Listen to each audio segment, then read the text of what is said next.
Welcome back to the 10 Adventures podcast. Today we're talking safety while we're doing what we love. We like to ski and cycle and climb and hike, and most of the time we worry about the impact on our limbs or muscles. But today we're going to talk about protecting our brain. And here to share her story is Kelsey Boyer. Hi, Kelsey. Welcome to the show. Hi, thank you for having me. Stoked to be here to chat. I'm excited to learn more because I actually know almost nothing about this topic, and you have a wealth of knowledge. Before we get into your experience, can we talk a little bit about how you fell in love with the outdoors?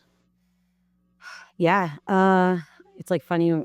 I feel like this is just a part of who I am. And then you're like, oh, why do you love it? And you're like, oh, why do I love it? But I grew up in Pennsylvania and older sister was a snowboarder. So, of course, little sister had to follow in her steps. And yeah, pretty much just fell in love with snowboarding and started competing. It brought me out west. And now now I live in Salt Lake City and mountain bike, golf in the mountains, hiking, snowboarding, even surfing. Like I feel like I don't know, my love for the outdoors runs deep. I think we're all kind of the same way. We discover it, and then it's like, oh, this becomes a big part of our life, Yeah. and yeah, it just brings so much joy, doesn't hmm Yeah, it's like I don't even know life without it. it? Um, you're on today to talk about brain injuries, and you actually had a pretty serious brain injury. Do you want to talk us through kind of your experience? Yeah, so it's like, okay, here I go, Cliff Notes. 2016, it was an Olympic qualifying year, and I was doing slope style snowboarding at the time. And, always had the goal my whole life of I want to go to the Olympics. I want to do this. So I had a lot of pressure to just try to make that happen. In my first contest, I started with a complete knockout, really started strong. And then I just kept hitting my head after that, just like little hits. And in a 2-month period, I probably hit my head, probably 7 to 8 concussions without knowing it. And one of them in particular was really bad. I just kind of tipped over in the air and that started my brain to bleed. And I Oh man. remember, yeah. And I just remember getting back on the chairlift. Like I picked myself up, but like nose ring ripped out, lenses flew out. Like it was like violent. And I picked myself up, got back on the chair. And as I was sitting on the chair, I had excruciating pain in my head. My ears are ringing. I felt nauseous. So I went to ski patrol and said, I think there's something wrong with my head. Can you check? Took me down on a toboggan, went to ski patrol. Ski patrol said, you're just concussed. You're fine. And then I ended up going back. I was living in Colorado at the time, ended up going back home. And in the next week, I went to about 3 other doctors because my roommates and friends were like, you're acting weird. We're just taking you in. And every doctor just said, it's just post-concussion syndrome. You're fine. And then finally, I was on a film trip. This is probably like 2 weeks after in Jackson Hole. And I'm yelling at the filmers, telling them not to point their camera at me, which is, Oh wow. I'm like, we're on a film trip for one. Like, why am I being so aggressive? And yeah, I started gagging, which was really weird. And then one of my best friends, Micah, just forced me into the emergency room and was like, something is wrong. You are going in. And I was like, I'm fine. Everybody's been telling me I'm fine. And then the doctor was like, you seem fine, but we'll take a CAT scan just in case. And then she came back in and was like, wow, your brain has been bleeding for 2 weeks. It has shifted 11 millimeters. You are lucky to be alive, and you would not have survived another night. Oh wow. Yeah. Yeah. Um, what's just a regular concussion? Like, I don't know if I've ever even had a concussion. You mentioned you had all these little hits. So like when you have a little hit, you know, I've had big falls skiing, but like, what's just a little hit and a little concussion? What does it feel like? It's, concussions are so complex because it's like a fingerprint. Every single one is going to be different. None of them look alike. But essentially it's just how you fall. So if you have like a bump, a jolt, or a blow to the head, like your brain like sloshing is how that happens. So it all depends on how you fall. But if you fall on your butt and hit your tailbone, that can go up your spine, hit your jaw. That, makes a concussion as well. So it's like, for me, I was already, after my knockout, my brain was pretty sensitive. So even if I just like slipped out snowboarding onto my butt, I was having these like micro hits, Oh, essentially. wow. So yeah, I don't know. I don't have like a full on answer of like what, because some people can fall the same way, but they don't get a concussion. So I'm like, what? There's so much science behind it that I'm like, I don't know what's going on here. Well, I know I have read, there's lots of writing about concussions in sport. Hmm. In ice hockey, they've talked about American football, even in soccer. And I've always, when I used to play soccer, hitting the ball, like it would Yeah. rattle my brain. And now they're finding, I think they call it CTE, Hmm. for these established, retired players as they die. And you just think, yeah, like hitting a ball, it would hurt the head. Yeah. Like, how is that not going to cause concussions? Yeah. I've been just researching team sports stuff and just trying to see what is going on there. But we learned that soccer is actually the number one team sport for concussions Oh, wow. because of heading the ball. Yeah. Yeah, you think it would be football, but yeah, no, it's soccer, and that's just how I don't know, that's how how nobody really knows what's going on because you don't think heading a soccer ball would check that box, but it does. Having played soccer, I hated hitting the ball. And I was playing like at 12-year-olds. And even then, it really hurt. Like it wasn't nice. Yeah, So I can only imagine these professionals whipping it in, how much it hurts. yeah, Um, I yeah, want to move on to the surgery because I was mhm, really, you never think about brain surgery, no, but, knowing people have had like shoulders fixed or, hips replaced, it's kind of like they do it and it's done. But brain right. surgery isn't like that. Can you maybe describe what happened with surgery and a little bit about the recovery and some of the challenges? Yeah, you want me to go like what they did? Um, 'Cause it's pretty it's pretty wild. yeah, like let's Okay. let's keep it so people aren't going to be fainting while listening to this. But yeah, like a little bit about kind of like the surgery and what really was surprising me is like you don't just get better. The symptoms keep going and it saves your life, but it's a long road when you have a brain injury, isn't it? Yeah. Yeah, I mean, I definitely did not know what I was getting involved with at the time. Like, they just were like, "Okay, you're going to Denver for immediate brain surgery." Next thing I know, I'm getting so many drugs injected into me, because 'cause they're just like, "Sedate her." Like, I was a very sensitive case for them because of how much blood was in my brain. They were just like they they're like, "We need her to just not be speaking." But yeah, essentially I was in the ICU for about a week. And yeah, they essentially did save my life. They drilled a hole in my head, drained the blood out, and then we're just like, okay, you're good. So after a week in the ICU, I was then on the recovery floor for a week. And then yeah, they literally were just like, all right, thumbs up, good job. See ya. Like, and yeah, I don't know. It's one of those things that I even can't believe it went down like that.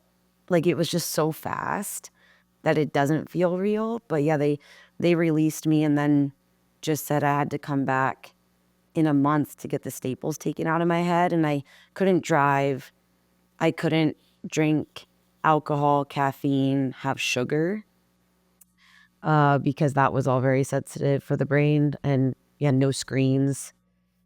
So that was kind of, I just was sitting in a chair doing coloring books. Which can be a ton of fun, actually. Shout out to the coloring Yeah, books. no, straight up. But it was wild because even coloring books would eventually hurt my head and I would just have to sleep. So yeah, it really was jolting on how much just existing hurt my brain.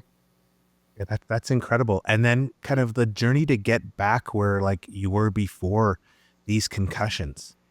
Yeah. What was that like? Was that something like, okay, a month or 2 later, you're normal, or were you dealing with ongoing effects for a long time? I thought I would just snap right back into reality, and I was just gonna get back on my snowboard. I was more motivated than ever. Like, I was just like, "Okay, let's do this." And I did start snowboarding probably 4 months after, but I ended up having really bad PTSD, which I did not even think that would be a thing. So that presented itself, and I would strap in and just start crying, and Oh, wow. if I fell, I would start also crying. Like, my brain was definitely like, "This almost killed us," and we're a little confused, and so that came along with depression, anxiety. I definitely was down, a little bit down because of that. But then what came along after was, it hurt to move my eyes. I had really bad insomnia, um, mood swings. Mood swings were all over the place. And those were things that nobody prepped me for. Like, nobody was like, okay, this is what you should expect, or maybe you should come back for physical therapy. Like, I didn't even know concussion physical therapy was a thing. Yeah, I wouldn't have thought that either. Yeah.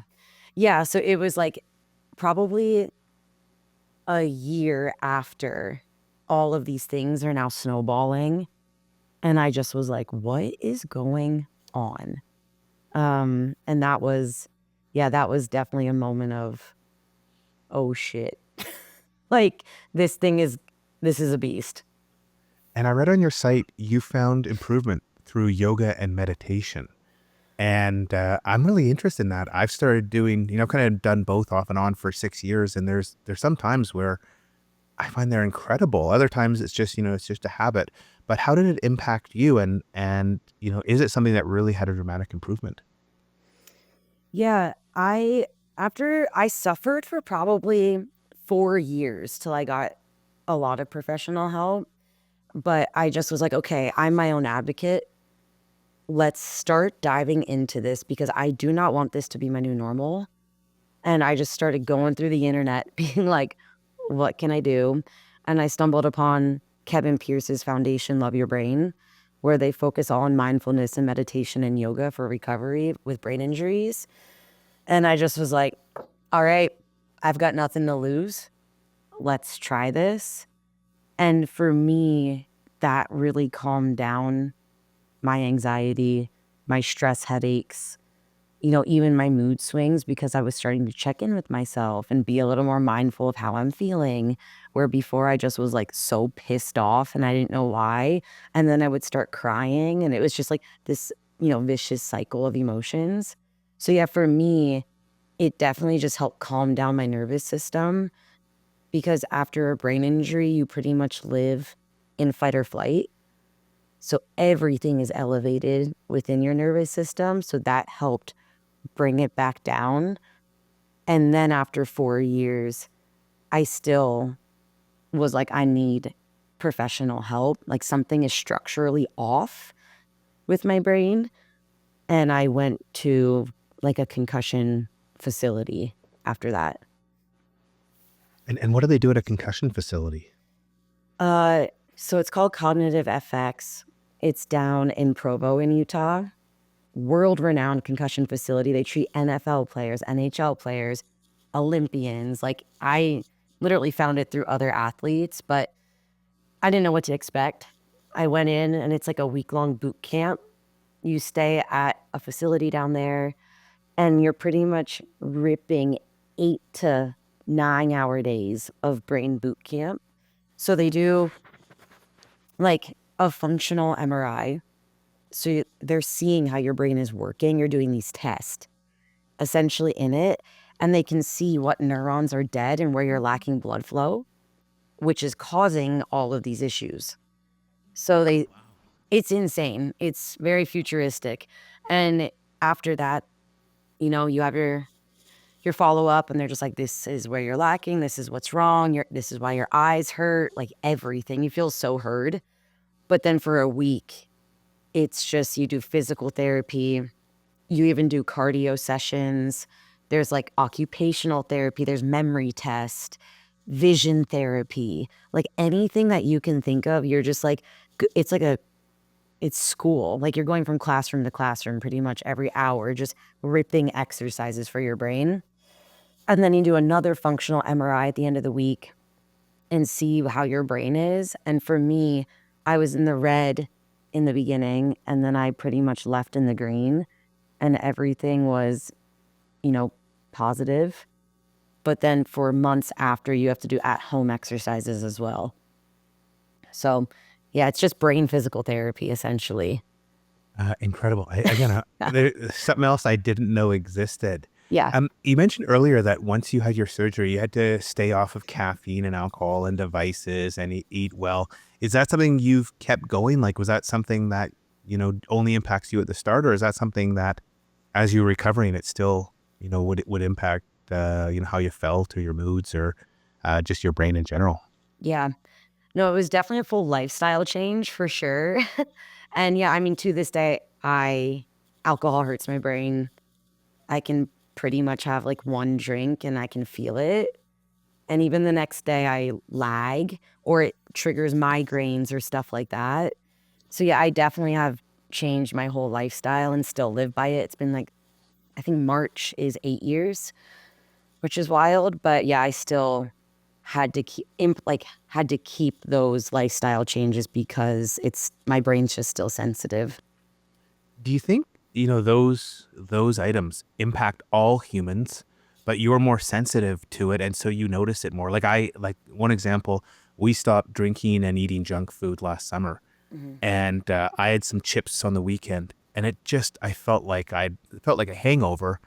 And I was just like, "Holy crow, like, was chips always kinda making me feel terrible?" And, Yeah. we didn't drink a ton of alcohol, but one of the reasons is every time we had, like, a glass of wine, I just feel it was like, one glass of wine felt like a bottle 20 years earlier.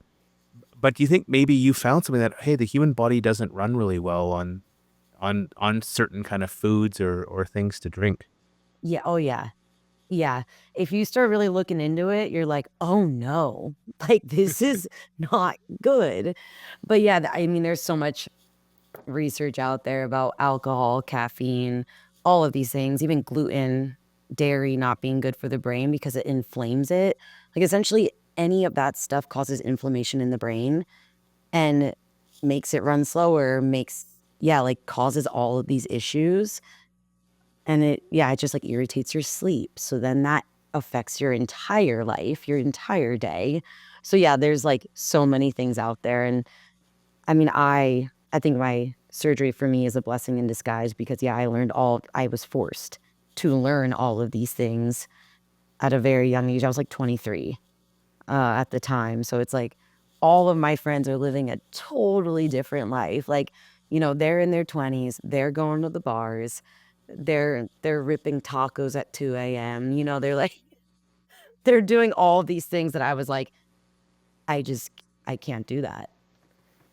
Yeah, I think back to, like, how when I was younger, like, you'd have 4 hours of sleep some nights, Yeah. you'd be out having a big night and then go into work, and, um, now it's like I get, like, 9 hours of sleep every night. I look at my little sleep tracker, it's like "Oh, you've gotten 14 out of 14 days." I couldn't imagine, sometimes if I have an early flight or something, it's like, "Oh, I only got 6 hours of sleep." Mhm. I don't know how I did it, but, like, regular sleep deprivation just on its own, let alone all the junk food and Yeah. alcohol, other things, um, it severely impairs a healthy person. No, for sure, and the more I learn about it, I'm like, "Oh, no." Like, I always tell my friends, I'm like, "Guys, I learned this really wild fact about alcohol in the brain." And they're just like, "What?" And I'm like, "It lives in your brain for 2 weeks." Like, alcohol Oh, just wow. sits in your brain for 2 weeks until your body can fully, I don't know, like, get it out of there. Um, and yeah, it's like, don't get me wrong, like, I was just in Japan for a month, and yeah, I'm having some sake, I also think life is short, so everything in moderation, but yeah, like if you're doing that stuff every day, there is a reason why you probably feel a little bit like trash. Yeah, exactly, exactly. Um, one of the other benefits of, this brain injury is you created Save a Brain, which is a not-for-profit. Can you talk a little bit about, what you do there and what the long-term goals are for the organization? Yeah. Yeah, basically after 4 years of my suffering, I just started posting on my own Instagram account about my injury, and all these strangers started reaching out because they also felt like they had nowhere to go. I was like, "Wow, this is insane that all of us just we don't feel like we have anywhere to feel supported." So I started Save a Brain as just an Instagram account and was like, "I'm just gonna educate my friends about the brain because this thing is cool and we should learn more about it." So for a year, I just educated people about the brain. But then I'm such a book person. In my journal, I just had nonprofit question mark, nonprofit question mark, like throughout an entire year. And I was like, I think I'm going to start a nonprofit. And I had no idea what to expect or where it was going to go, but I just knew that this was a massive void to fill. And I didn't want anybody to feel how I felt in my journey. So yeah, we just started Save a Brain as a nonprofit then, hit the ground running, but we got our certificate during COVID. So the whole world shut down. Um, but we just pretty much launched with a bunch of virtual, education programming that way. So right now it's, we focus on prevention and education of traumatic brain injuries and concussions. We offer a lot of programming from, implementing helmet checks. We did that at Do Tour for a couple of years now, and we're trying to get that into bigger contests so the athletes can go perform at an elite level with a safe helmet. We do Happy Helmets, where we donate helmets every month to local schools, youth programs, and nonprofits. So probably at this point, we've donated 1,500 helmets, which has been really cool. Wow. Yeah, that was our first program. Our very first program, we just shipped helmets to other nonprofits so they couldn't be in contact with people. And yeah, that's now this year, I'm like, let's do them in person. Like, I want to go be a part of this and hang with the kids. And it's really cool to just see the kids be stoked about getting a brand new helmet. Yeah, yeah, definitely. Um, and yeah, we've done, intentional eating is one of our things where they'll YouTube videos and we give people easy recipes with brain healthy food that they can make if they're recovering from a brain injury. Because getting back to life is also very jolting, and cooking is hard and doing the dishes is hard, and all of these daily tasks that you took for granted are very difficult. So we just like to help people make that, make that a little easier. What else have we done? Like we've made a cookbook. Um, I'm like, we have like a list of things. We literally just went so hot out the gate and we're like, let's do it all. Um, but yeah, I mean, I think for me, it's been really cool because we have built a community and we really take pride in creating a safe space for people to come to, for people to learn, because the brain is so intimidating. And no, you Google one thing about the brain and you're like, I'm just dead. Like I'm dying. But it's just not like that. So we're like, how can we educate people, educate mom and dad, educate little Johnny? Like just how can we do this? So we have um a concussion guide that's for 8-year-olds and up to understand. And resorts at Ski Patrol hand that out to people when they hit their head. So now they know what to expect. They have a place to go and they can give that to the people around them so they can also prepare and understand how they can support them. But yeah, this year it's been pretty wild because yeah, now the world is up and running. So now we're going over to in-person programming. So we're doing Happy Helmets still, the Brain Factory, which is our in-person workshop, where essentially, yeah, we're just educating people about concussions in the brain and how to live a healthy life, which has been really fun. We created this thing called Brain Box, which we're going to be donating to patients in treatment facilities, and it's just a little self-care package to help support them in their recovery. And then, yeah, we're launching our own podcast called The Headquarters. Oh, wicked. Yep. Yeah. There is a ton there. You Yeah. mentioned a bit about education. I was wondering, Okay. for people who are just regular people, they're not doing crazy stuff. Maybe they're cycling or skiing, but they're not doing big jumps or anything. What can they do to better protect their brains or the brains of their loved ones? Yeah. It's funny. I feel like, yeah, a lot of people are like, well, I'm not a pro athlete. So, like, how does this pertain to me? And I'm just like, one, everybody on this planet has a brain. It pertains to everybody. Like, I'm just like, everybody should just care about their brain, care about their loved one's brain, care about a stranger's brain. But for protection wise, concussions can happen anywhere. Car accidents, falls are probably the two most common. But then, yeah, obviously sports related injuries are right there. And we always say, yes, wear a helmet. They exist for a reason. It's like putting your seatbelt on.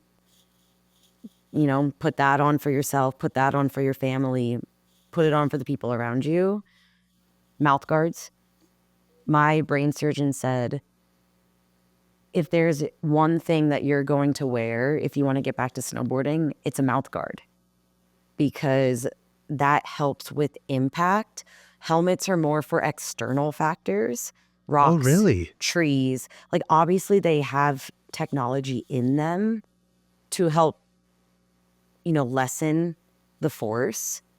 But mouth guards, he said, yeah, he just was like, think about football, think about hockey players. Like, they're not wearing those for their teeth. They're wearing those for head hits, Wow, which, I never thought about that, but you're right. Like I know some helmets now have that MIPS technology, Mhm. which I think helps a little bit with concussion. But you're right. Like the concussion is the teeth hitting each other and transmitting it up to your brain. yeah. That's wild. I've never thought of that. Yeah. Even I learned, if you fall on your tailbone is like the third way to get a concussion, because it jolts up your spine to your jaw to your head. So people can wear butt pads. So for me, I wear a helmet and a mouth guard at all times. And that's just, that's my choice that I make. But yeah, I'm just like, if you don't want to wear a helmet, wear a mouth guard. There's like so many things out there, but at the end of the day, we just really believe in, you can do those things, but a concussion can still happen and rock your world. So educate yourself. Like, just because you wear a helmet doesn't mean you shouldn't educate yourself on what could happen. And I mean, in Salt Lake here, obviously avalanches are huge. And I'm like, we take avalanche safety very seriously, because we should. And, you get your education, you get your beacon, shovel, and probe to go out there, and then you go to mitigate the risk.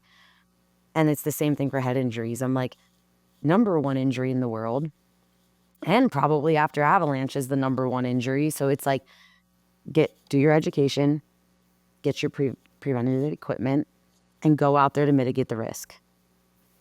Like, I think there's something really interesting talking yeah. about avalanches. I was out with one guy backcountry skiing, and he said that there was a study, and I don't remember what the study was, but Mhm. people with airbags take much higher risks. And so you have an airbag Mhm. backpack, you go into terrain that's more likely to avalanche, you get into more avalanches, have more negative outcomes. Mhm. And it's a bit like that, just because you're wearing a helmet doesn't mean you should do something stupid and jump off a cliff and try and do a backflip if you've never done it, because the helmet's not, it's not going to save your life if you do something stupid. And I really Yeah. like that message of, hey, be smart as well out here and like do stuff that's going to minimize the potential you're going to get into a really bad accident. Yeah. Yeah. It's so interesting. Yeah. A lot of people are like, I don't like wearing a helmet because I feel invincible. A lot of people say that. Like, they're like, I go so hard in the paint when I put a helmet on. And yeah, it's definitely like, there's a lot of psychology behind people putting a helmet on. And I'm starting to learn that and be like so curious about it, where I'm just like, why do you put one on, or like not put one on? But yeah, that is a mentality out there where people are like, I have a helmet on, I can send. And I'm like, well, just because you put your seatbelt on doesn't mean you go 100 miles an hour. Yeah, yeah, yeah. Like, It's almost like illogical because you still mhm. can just with a helmet, you can still have other injuries to every other part of your body, Yeah. let alone, people still die with helmets all the time. Yeah. Yeah. It definitely happens. And some people also think just because I wear one, that means, yeah, like that means I'm good. But it's like, no, it might help 100%. Like, and it might save your life. But something can still happen to your brain. And that's why it's important to know what to look out for. What are the red flags? Like, why is hydration good for your brain? Like what to do, what not to do, like all of those things. And that's essentially what our concussion guide is as well. It's like a 101 of I just hit my head. I don't know what to do. And we're like, here you go. Oh, Focus on that's this. that's brilliant. I know one of my sons hit his head. We're like, does he have a concussion? And we were searching online and Yeah. trying to find what the heck. And it's all just this is not helpful. This is just a treatise on concussions. We just need to know what's going on. So that sounds like such a great resource. Yeah. Yeah. It lives on our website. So people can find it on there as well. And then, yeah, we have pamphlets that we hand out to teams and parents and kids in person because it's definitely the hardest thing. Like, yeah, like anytime you Google, like, what do I do for a concussion? It's just a plethora of information that doesn't make sense. I'm like, I don't even know what that means. like, like, what does that mean? And yeah, it's very overwhelming. Like, not only did you just hit your head and you're having all of these difficulties just existing, but now you're trying to understand why and what to do to get back to normal. And it's just so frustrating. Yeah. Like, Yeah. No, it's your journey is testament to just the challenges of, yeah, recognizing you have an issue and then trying to solve it. And, what a journey, 4 years, and yeah. then now helping others through Save a Brain. Mhm. Kelsey, it's been great to have you on the show. I think I've learned more here than almost any podcast. And it's something really important because, you know, I think as society, we kind of discount concussions. We kind of discount brain stuff. Mhm. People say, oh, well, it's, you had you should be recovered. It's been a month. It's been whatever. And just hearing your story of just the challenges of getting back to normal after traumatic brain injury has been enlightening. So thanks for taking time out of your busy schedule to come and share your story. Yeah, of course. No, thank you. Yeah. It's definitely one of those journeys that I was like, I never saw my life going this way. But that is what a head injury is. And yeah, it's been one of the hardest challenges of my life. But yeah, so much beauty in the pain. Hmm. And the more we can, break the stigma on these invisible injuries, the more we can understand and come together. So yeah, thanks for having me. And yeah, if anyone is struggling out there, please reach out. And where can people find more or reach out? hmm so Instagram at Brain is a great place to start. And we have pretty much all of our educational content on there. March is Brain Injury Awareness Month, so we're launching a huge virtual campaign for people to get involved. So definitely follow along with that. Our website is just saveabraininc.com. Contact form on there, or yeah, our email's on there to reach out as well. And I would say, yeah, those places are a good place to start. Wicked. I'll put those links in the show notes. And with that, everybody, thanks for listening to this episode of the 10 Adventures podcast. We'll be back next week to explore the world and hear about more epic adventures. Bye-bye.